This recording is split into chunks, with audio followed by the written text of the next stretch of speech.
Okay, we are in the second part of chapter 6, which is called God's Wounds, and we are, of course, watching the young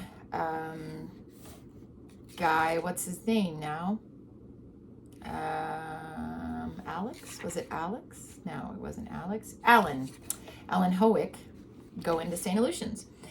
Alan found, and there's his name again, there we go. Alan found life at St. Aleutians grueling. The night prayers, the meager food, the hard work, and the silence all combined to make him irritable and weary beyond endurance. The other young men in the novitiate, Brother Damien and Brother Josephus, had both taken their first vows and seemed to know their way about and behaved with an easy nonchalance that grated on Alan's strained nerves. He could not wear the habit of the order until he took his novitiate vows, but he was given a plain, coarse, black tunic similar to the brothers' clothes to wear. His own soft wool and fine linen were given into Brother Ambrose's care in case he should change his mind and leave. Neither a brother nor the worldly lad he had been, Alan was alone in a no man's land between two worlds. Father Matthew, the novice master, he hated. Alan had never bothered much with his studies, knowing that his passage in life was assured, and he felt degraded by Father Matthew's detection and scrupulous exposure of his academic and spiritual weaknesses. The bitterest pill of all was the very public business of confessing his faults, kneeling on the ground, begging the brothers' forgiveness for such trifling matters as offending against holy poverty by losing his handkerchief. He lay at night sleepless on the rock-hard straw bed. Peace! The night mocked him, astir with Brother Thaddeus's earth-shattering snore and Brother Basil's troublesome cough and the gibberish mumblings of Brother Theodore's dreams. Peace? In spite of it all, he sensed something. He didn't know quite what it was because he didn't have it himself, but he sensed something in some of these men. An assurance, humor, tranquility, hang it. Peace? How did they get it? Alan ached for it. He could feel it in the abbot, though he was afraid of him. He could not analyze it. In the brief moments of the one or two occasions he had dared to return the gaze of those dark, gray, hawk-like eyes, Alan had glimpsed unfathomable depths of sadness, resignation, warmth, a mixture of things, and behind them all, extraordinary, vital gladness that didn't fit with the lameness and disfigurement. Somewhere, Alan reflected as he worked in silence at his task of bookbinding, that man is saying yes where I am saying no. But yes to what? How did Father Columba get his scars? He asked Brother Josephus one evening as they sat in the novitiate community room for the hour's recreation after supper. He had been only 11 years old when the abbot was crippled and his hands were broken, and he had not been interested in the village gossip of adult life in those days. Who? Oh, Father Peregrine. He was beaten up by enemies of his father's house 9 years ago. Alan digested this information. He wanted to ask another question, but hated to look uninformed. His curiosity got the better of him eventually. Why do you all call him Father Peregrine? Brother Josephus grinned. Well, does he look like a hawk or a dove? What? Columba, his name in religion. It's the Latin word for a dove. After Saint Columba, of course, but that's what it means. His baptismal name was Peregrine. Alan thought about it. He scares me, he admitted, surprising himself with his own truthfulness. Brother Josephus looked at him in astonishment. Scares you? Why? Alan began to regret his honesty. I feel as though he can look right into my heart, he mumbled. Brother Josephus laughed. It's not him you're scared of, then. You're scared of what's hidden in your heart will be found out. What are you hiding? Alan stared at him for a moment, then looked away. I think I'll go down early to chapel and be in good time for Compline, he said stiffly, and made his escape. In the choir, one or two of the brothers knelt in prayer in the twilight gloom. Father Peregrine was sitting in the stall, the scarred face shadowed by his cowl, his maimed hands resting in his lap. Alan couldn't tell if his eyes were open or closed. He hurried to his own place and knelt there. The silence of the choir seemed oppressive, a great swollen stillness weighing down on him. He was glad when, 10 minutes later, the bell began to ring for Compline and the community filled the shadows with the music of their chant. Then silence again, the deep, deep silence of the night, the great silence that took a man down with it and would not let him ignore the doubts and fears that daylight business crowded out. Alan slept fitfully, as always, and felt bone-tired in the morning. After first Mass, he trailed up the stairs to the novitiate schoolroom. Father Matthew greeted him with the information that Father Abbot wished to see him that morning to discuss his progress.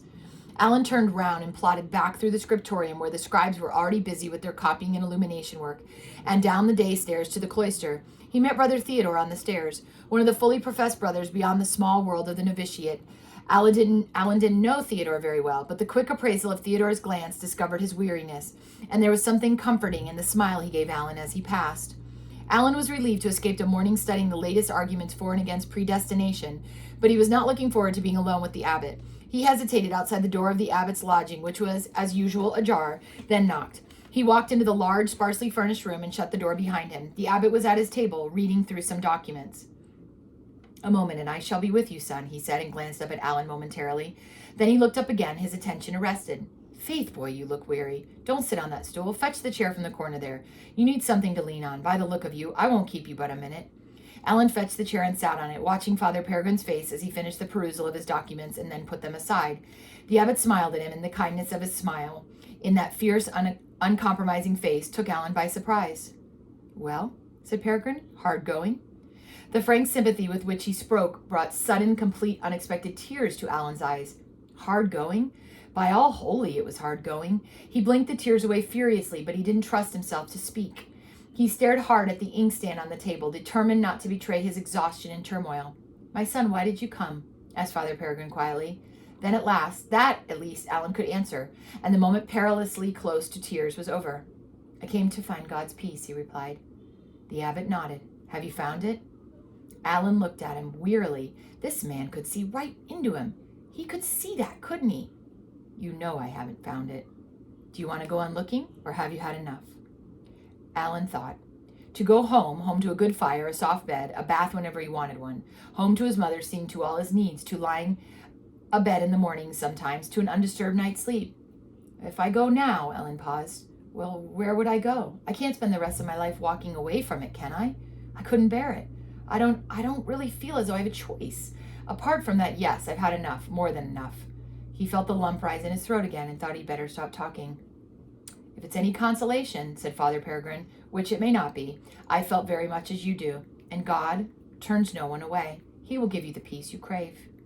Alan leaned forward in his chair. How did you find it?" The abbot smiled. "It'll give you little comfort if I tell you. I found the peace of God really, surely, for always found it just 9 years ago. I was 47, and I wouldn't recommend anyone to find it the way I did." Alan looked at him in horror. 47? Father Peregrine laughed at him. "I'll pray for you, my son, every day until you find the peace of God. I know what it is to hunger for it, believe me." He talked to Alan a little longer, asked some more questions, let him talk a while, then said, "Father Matthew will be chiding me if I keep you longer from your instruction. He says he feels you can do with as much schooling as you can get." "Thank you, Father." Alan got to his feet and returned the chair to the corner. He felt obscurely encouraged. This rather alarming man seemed to know and care how he felt. 47, he said as he put the chair down. "God's wounds, that's a long time to wait." He turned towards the door. "Just a minute." Alan looked at the abbot and was startled. Father Peregrine's eyes were ablaze with anger, his mouth set like a trap. He looked furious. Alan's jaw dropped. He stared in astonishment. "If I ever hear you speak of the wounds of Christ again with such blasphemous levity, I will have you flogged. I give you my word." "Oh, sorry," said Alan stupidly. "That is not how we say it here," replied his abbot, still angry but not quite so furious. Alan knelt hastily on the stone floor. "I humbly confess," he said, as he had learned to do, my blasphemy. "Ask your forgiveness, Father, and God's." "No doubt God forgives you, as do I. Now get up off your knees and hear this." The abbot was still very angry. Alan stood up bewildered. Whatever had gotten into the man? It was only a figure of speech. "Christ Jesus, your God," said Peregrine, fixing him with the fierce eyes that had made most of the brethren quail at one time or another, was mocked by the Roman soldiers. They blindfolded him and beat him with sticks, laughing at him and saying, "Who hit you then, prophet?" They stripped him naked, and then they dressed him up as a king, and they crowned him with a cap of thorns.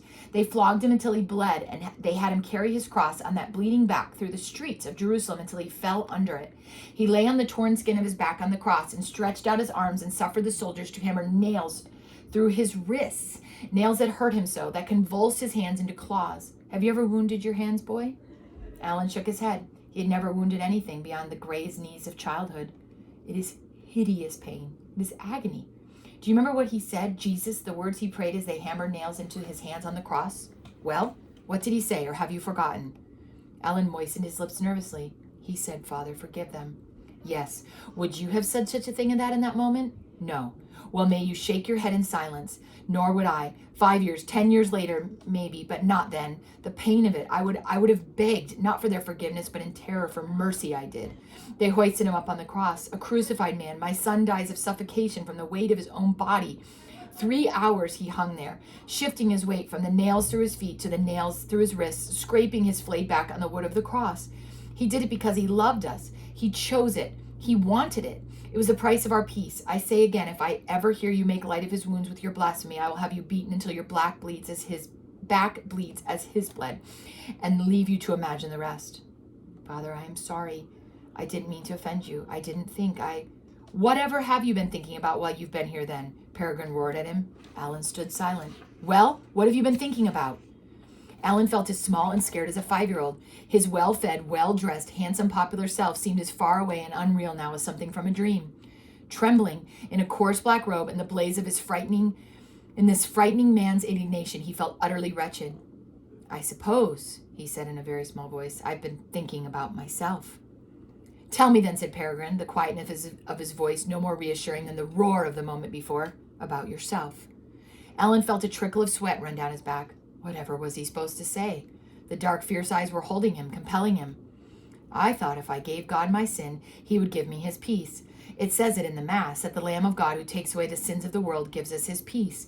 But all my life seemed to be sin. I gave it to him by coming here. So, that is what you thought and what you did. But you, tell me about you. You whom Christ died for. You've been thinking about yourself, you say. Tell me then. Alan looked at him helplessly. I don't know what to say. The abbot's silence gripped him like a huge pair of hands, and he shook him. He began huskily.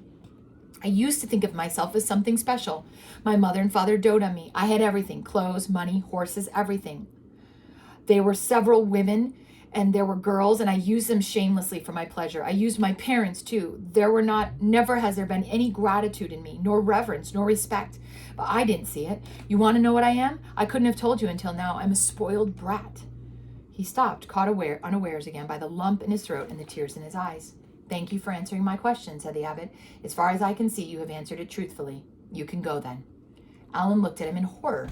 The tears threatened to overflow. Don't leave me like this, he wanted to plead. You've stripped me of everything. I can't face the brothers in the shame of this nakedness. Father Peregrine met his looked right into him. Alan had never met a man who could look at him like that, unwavering, unembarrassed, without any inhibition at all. If you're going to weep, weep, said the abbot. All of us do sooner or later. You can forget any foolish notions you may have had about your personal dignity when you stand, as you are, before Christ. Weep then. Let him heal you of your ingratitude and your heartless abuse of love, and your using us to achieve your own selfish spiritual ends. Alan wept. The bluntness of the rebuke pushed him off the edge of the composure to which he had been so precariously clinging, and he fell down and down into the loneliness of his shame. First reluctantly, then miserably, then in an abandonment of shame and disgust, he faced himself and his own sin. Not even a villain, much less a hero, had just a conceited, self-centered, ungrateful lad, unexceptional, lazy, and spoiled. All his vanity and artificial dignity crumbled into ruins about him, leaving him wide open, unsupported, undressed. The world he had always known seemed to draw away from him until he stood in a great empty tract of desolation. The nothingness, the falsity of all he was, bled out of him until it filled in the vast, bleak desert of his loneliness, and he was engulfed in emptiness, hopelessness, lost. There was nothing left but the abandonment of his sobbing, which embarrassed him in his uncontrolled noisiness, until not even that mattered anymore. He had never felt so alone in his life as he stood in the middle of the stone floor in the great comfortless room, hearing the noise of his weeping, hot tears coursing down his face, consumed in loathing of himself and all he had been. All the while he was aware of the presence of the abbot, neither condemning nor consoling him, watching and understanding the depths of his shame. Such utter abasement, such a seeing of his own sin and strutting foolishness. Even to be stripped naked and stood in the marketplace to ensure the sniggers of passers-by would not have exposed him as the roots of his soul were now exposed. It felt as if it would never stop. He would have thought it was unbearable, except that he was too filled with shame to think anything about it at all. Help me. The words came out brokenly, indistinctively, through the tears. He was unsure if he was addressing the abbot or God. Neither of them answered him, and in the end came the weary misery of the moment when his weeping hand finished, and there was nothing to do but find his handkerchief and blow his nose, dry his eyes, and raise his head at last to meet the eyes of the man who sat in silence watching him. He was no longer sure what he was or who he was. Gutted of all that he had effected, all that he had taken for granted, he had nothing left but his wretchedness, his tired, hungry body, the coarse simplicity of the tunic that clothed him, and the distressed unevenness of his breath. So he allowed his eyes to meet the abbot's gray eyes, and saw there profound sadness and deep kindness, and a compassion that clothed him again, gave the nakedness of his soul some protection against the harshness of pain and humiliation. Alan drew in his breath and let it go in an exhausted sigh. He drank in the comfort of the abbot's compassion, of his evident understanding, but he could think of no words to say now. He could not begin to know how to move forward from the holocaust he had fallen into and start to live again, speak, act, move. Sit down, said Father Peregrine. He picked up the wooden crutch and got to his feet. Sit down and gather yourself again. Wait for me here. I'll not be long. Alan watched him as he limped across the bare, austere room, his jerky gait, the awkwardness of his twisted hands, as he leaned on the crutch and with both hands grappled with the great iron handle of the door. It occurred to Alan that this man had good reason to understand humiliation, was well acquainted with suffering. Formidable he might be, but the most imposing man in the world would be overwhelmed at times by this level of disablement. While he was wondering whether to help him, Peregrine conquered the door handle and glanced across the room at Alan before he went out. Alan's soul, stripped and washed clean, was still plain in his eyes, as clear and clean as a new sheet of parchment ready for use. The first thing written there was concern for Peregrine as he struggled with the door. Nothing patronizing, insight. There was a flash of understanding between them as their eyes met again. Each had glimpsed the other's humiliation, met it with compassion, felt it as his own. Wait for me, said Peregrine again, and left Alan sitting alone, trying to make sense of all that he had just been through. It was as though he had just crossed the rapids of a turbulent, flooding, wild river and was cut off forever from the further bank on which he had lived his whole life until now. He felt as tender and naked as a newborn, as exposed as a creature that had lived all its days underground and then found itself astonishingly, painfully in the air and dizzy light of the mountains. No doubt about it, it was a costly, hurting thing. His soul, used to covert ways and sly disguises, was sore in the breeze and brightness of its new climate. But there was something about the very plain of it that was more exhilarating than anything he had found in the comfort and ease that had padded his life so far. Alan gave up trying to understand it and waited, wrapped in a sort of light-headed tranquility of exhaustion.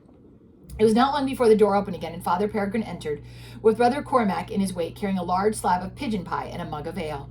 Cormac glanced around the room and located Alan in his chair in the corner, brought the food over to him. He looked down at Alan's blotched and swollen face with a cheerful grin. Hungry? He said. Hungry.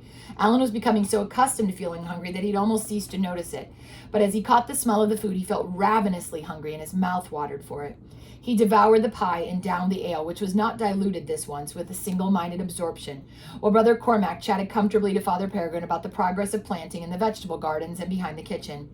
Thank you, said Alan gratefully, as he gave the plate and mug back to Cormac, having chased up every crumb of pastry and drained every drop of ale.